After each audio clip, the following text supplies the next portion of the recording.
Hello, everyone, and welcome to the show. It's Trevor Stockwell with you today, and I'm joined by my guest, Kylie van Luyn.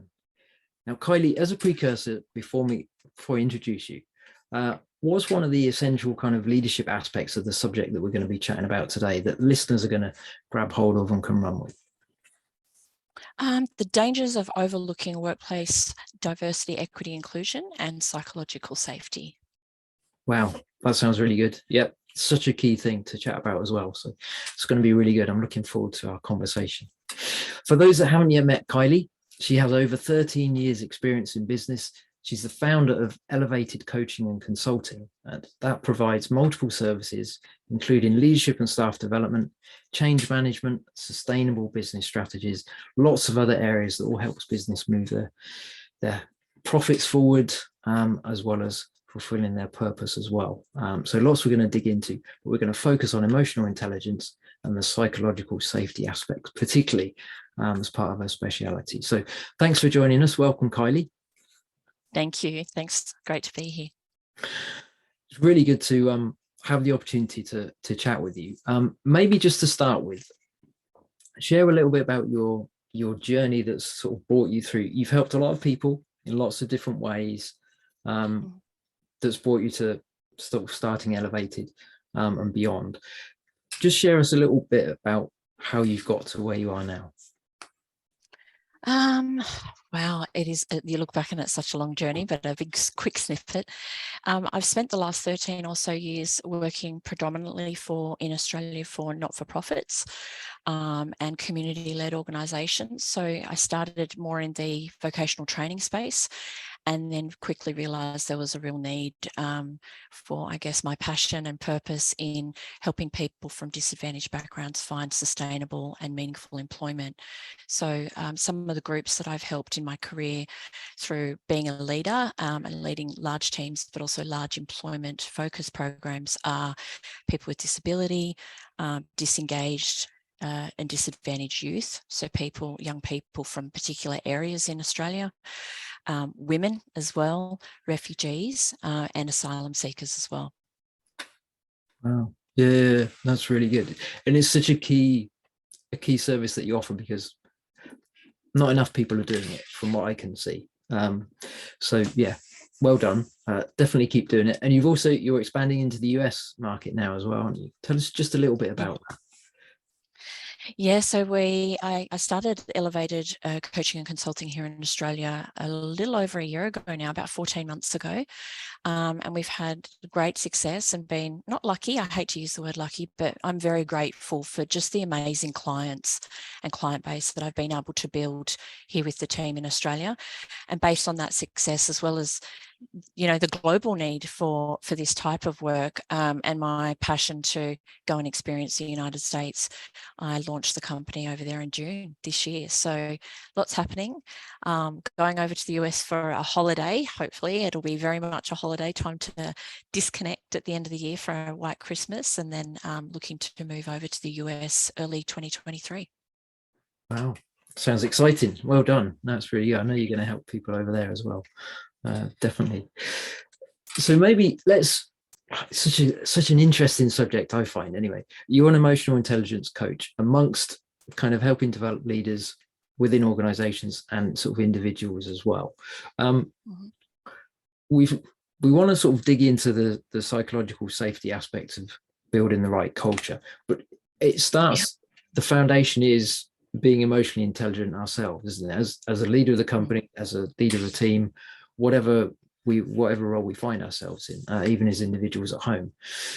What would be some of the things that you would say you've seen people struggle with when it comes to dealing with a good or developing a good level of emotional intelligence within sort of leadership?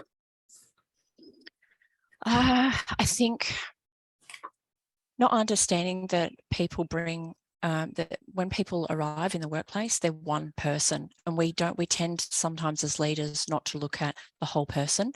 And by that, what I mean is people have things happening in their personal life.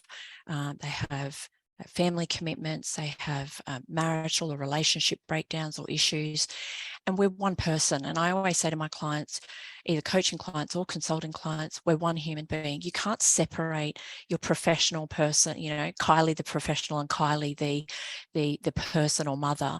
You are one person. You bring your whole self to work. And so for leaders, it's really just trying to understand that first and foremost, which I think it ties into adopting a more empathetic leadership style, and making the time. So I always say to people, time is the one thing, the greatest gift you can give somebody, especially your staff or your employees, because you can never get it back. It's that gift that you give it to somebody, you can't ever get that back. So making the time for your employees, and being visible to them and letting them know that you are there, you're there to support them, you understand them, and you acknowledge who they are as a unique individual. I think that's a big thing, because leaders, the higher up we go in the food chain, so to speak, or the closer we get to the C-suite type roles, the less time leaders have. But I always say your team and your employees, they are your greatest asset. If you don't nurture those employees, and create that psychologically safe workplace and that sense of belonging, and a workplace where people want to come every day, then your staff retention is going to suffer. You might have things like bullying and harassment claims. It just creates quite a toxic culture if people don't feel supported. And when they have grievances, staff, that they can be resolved quite quickly if people feel that there's an open door with their leader. If they feel that there's nobody to go to, grievances, and you would know this, and probably all the listeners too, grievances can turn into something quite serious when they could have been resolved earlier on had somebody felt supported. Yeah. So there's a lot there. Absolutely. Yeah. No, it's good. Just touching on that last point, the grievance thing, it's like, if we don't deal with it well, it will grow on it and it will spread. Discontent amongst the team. Suddenly, work becomes harder as you're trying to motivate the team, because you're saying one thing to try and motivate them, but you're acting in a way that is demotivating for one reason or another. No, such a key point as well. And I think as you started to share, one of the things I was thinking, that there's two aspects to the emotional intelligence within a leadership perspective, in the sense of, how am I showing up as a leader and interacting? Am I listening to the team? Am I giving them space to be who they are? But it's also putting myself in their shoes as well, isn't it? What am I like to work with? Do I give them space? Do I accept them for who they are as well?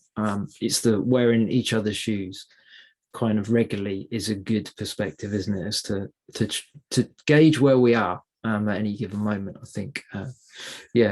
Such a key aspect. And one of the things you touched on as well, really, is the value in people and giving them space to be who they are.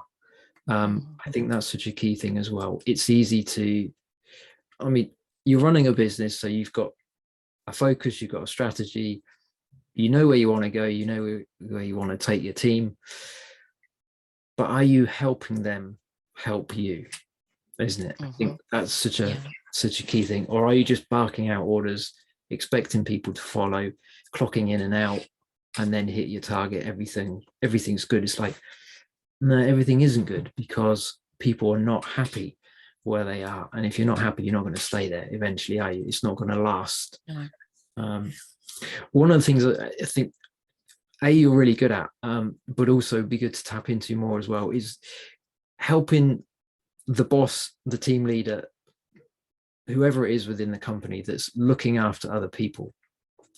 How can they start to, maybe they're listening thinking, I'm not good at being open, I'm not good at being more inclusive and allowing people, I haven't got a diverse team, I know it's the trendy thing I'm supposed to do to tick the right box and that sort of stuff because of the way the culture is, but it's like, what am I missing out on by not allowing that sort of culture to be built? Oh, so much, such a diverse talent pool, right? And I think at the moment, globally, the biggest issue isn't just, the great resignation or or recruiting or trying to find a workforce that once was there that now we're going, where are all the people? Where is all the talent? It's the retention. And I keep saying to a lot of my clients, focus on your retention strategies. You can't have people coming in the front door but leaving and going out the back door, and all you're focusing on is the front door. Really focusing in on how are we keeping people here? How are we keeping our teams engaged and happy? And when you talk about creating a diverse and inclusive workplace, the first place I would look would be have a look and review your recruitment practices. Are they inclusive? You can't create a diverse workplace if your recruitment practices aren't inclusive. And you are, like your question, you are missing out on a huge amount of talent and so many different perspectives. People talk about having diversity inclusion targets, and we need to recruit 20 people per year with a disability. Well, that's great, but like you said, if you're doing it to tick a box, that is, you're driven by the wrong purpose. That's not a purpose, in my opinion. You need to do it because you genuinely care. Yeah. And also, you need to do it because your staff at the moment, employees globally are asking their companies, especially big corporates, what are we doing around diversity, equity, and inclusion? It is a buzzword, but what are we doing? Especially large organizations that are making huge profits, where are we investing those profits to make, people with a disability or people from refugee backgrounds, or to include more women in leadership or board level roles? What are we doing? And employees are starting to ask these questions. And so if an employer or a leader isn't focusing on these things, they're not walking the talk, and they're not going to be keeping those staff that really do have a core value that's attached to diversity, equity, and inclusion. So for me, it would be really have a good look at your recruitment practices if you're serious and you're committed, and then have a look at all those beautiful groups of people that are underrepresented, that can bring so much more to your workplace and they can enrich it with their perspectives and their unique life experiences, and they can contribute to your diversity, equity, inclusion journey too. It makes sense. It's good business sense to me, but I think it's just, where do we start is often the toughest question. Yeah. Which I will ask you in a moment. Although that's okay. You've touched on it with the recruitment side of it as well. But also, as you're sharing it, I'm just thinking as well, like, for people listening saying, well, I've got a successful business, we're not that diverse, but we're doing really well. The question then is, but how much better could you do if you diversified the workforce? If you had, open to new ideas, new perspectives, and that wraps in really with the psychological safety aspect as well, doesn't it? Which we'll definitely touch on in a moment. But as well as recruitment, what would be the first sort of steps or other aspects where people think, actually, yeah, I know I need to get better at this. What can I do? There's obviously multiple steps to a good strategy that's going to last, but just from what you've seen and how you've helped businesses, any other aspects that will help people kind of start the momentum of making changes? Be really clear and intentional about what your social impact focus is. So if you have, and I mean, usually I would say to organizations, try and be inclusive of everyone. And it is that is difficult. It's not to say it's not achievable, but if you have a particular social impact focus, you, for some reason, part of your company's mission or values are aligned to gender equality, or having people with disability in your organization, whatever it is, be really clear about what it is you're trying to achieve, because diversity, equity, inclusion is very broad. So that would be my first part of advice. And the second piece before the recruitment review or recruitment practice review would be, make sure that the workplace is prepared, and this is linked to psychological safety, but make sure the workplace is prepared for when you recruit people in, and you have successfully done that, and you in that process, I guess, of creating the diversity part, make sure you're not starting from scratch once you have a group of new starters coming in as part of your diversity, equity, inclusion commitments, and then you're sort of starting to build the plane as you fly it, so to speak, and think, oh, we need the inclusion part now. Do that well before you start recruiting. So part of that preparation in the workplace to make sure it's not only inclusive but psychologically safe would be have a talk to your team. So if you are the CEO, prepare the C-suite, make sure they're on board and the C-suite understand what the mission is, what the goal is. Yeah. But then make sure the broader organisation, and whether that's disability awareness training or cultural awareness training, make sure you are taking people on the journey and setting them up for success, because nobody in a workplace wants to feel like they've offended or hurt somebody else, especially a new staff member, unintentionally, because they weren't trained and they haven't developed the understanding or the knowledge that they need to play a part in creating an inclusive and psychologically safe workplace. So for me, it would be really communicating really clearly to the team about what you're about to embark on. There's a huge change management piece there as well. Yeah. And prepare the workplace and prepare everybody in a way where you all feel like you're at the same level of understanding around what is appropriate language, what are appropriate workplace practices. Do we need to have workplace modifications in place because we're welcoming 5 people with a physical disability? Really just opening the team's eyes up to what the workplace will look like now, and also taking them on the journey of why it's just such a brilliant thing to be doing. Yeah. That's really good. Yeah. A lot of some of the potential problems with people embracing any sort of change is understanding, isn't it? Understanding the value, yeah. Educating and kind of helping people see the bigger picture and how it's going to benefit them during the potential bumpy moments of the transition. So that, yeah, that's really good. Educating people is a key thing. And it, like you say, why are we doing this, isn't it? You have to communicate, why are we doing this? What is the benefit to the company? It's going to affect my day. Everybody thinks of themselves, don't they? How's it going to affect me? Oh yeah. And it's like, yeah. Why should I do this and this? And I guess the other part will be address kind of prejudices and things like that people bring.